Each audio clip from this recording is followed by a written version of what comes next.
Ce qui se passe aujourd'hui dans la société française, c'est d'abord ce qui s'inscrit dans la tête des gens. Première chose, c'est qu'on est dans une société qui s'installe dans un mood de crise. Avant, on était dans une représentation d'une crise qui était un mauvais moment à passer.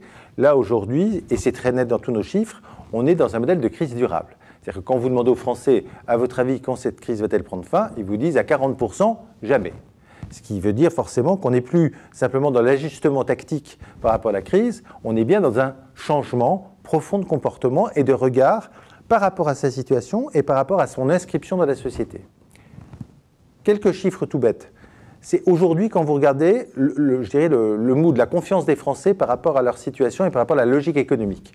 En général, jusque-là, on avait des gens qui vous disaient « la société française ne va pas forcément bien, mais moi je m'en tire et moi je sais que je vais m'en tirer au fur et à mesure dans l'avenir ». Aujourd'hui, on observe que pour la première fois, il y a une nette dégradation de ce qu'on appelle l'aise personnelle. C'est-à-dire que non seulement on évalue sa situation personnelle de façon négative, mais en plus, on imagine que ça va se dégrader dans le futur.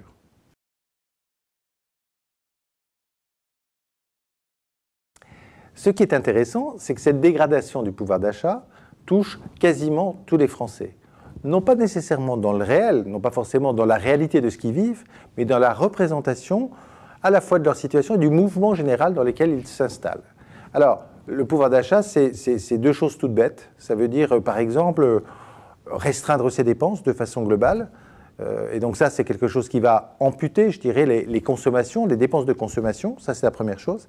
Et puis, la deuxième chose, c'est le report d'achat. Et ça, c'est évidemment plus pernicieux, puisque ça veut dire, concrètement, je ne sais pas si je vais demain renouveler ma voiture. En tout cas, je reporte sine die éventuellement des achats d'investissement. Et donc, à la fois, cette volonté de restreindre d'un côté, cette volonté de report de l'autre, ça, c'est quelque chose qui est la manifestation la plus tangible, je dirais, de la dégradation du pouvoir d'achat.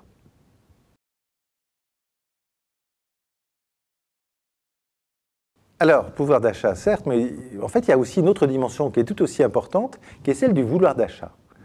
De quoi je parle? En réalité, c'est que, en gros, quand on a un démarrage de crise, on voit, je dirais, baisser cette notion de désir d'achat.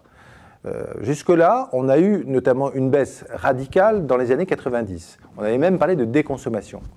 Au moment où la crise de 2008 s'est engagée, nous n'étions pas face à ce phénomène. Or, depuis l'année dernière, on a bien une inversion, je dirais, de l'appétit consommatoire. Et cette baisse de l'appétit consommatoire, c'est quelque chose de crucial pour bien comprendre que si vous cumulez à la fois une baisse de pouvoir d'achat et une baisse du vouloir d'achat, là, nécessairement, on s'engage dans une logique de crise de la demande.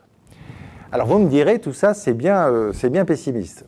Oui, c'est pas tout à fait faux. Mais en même temps, il y a quelque chose qui nous invite quand même à garder le moral, c'est que, en réalité, quand vous voulez vraiment quelque chose, quand vous voulez vraiment un produit ou un service qu'on vous fait vraiment envie, ben vous êtes prêt à dépenser plus.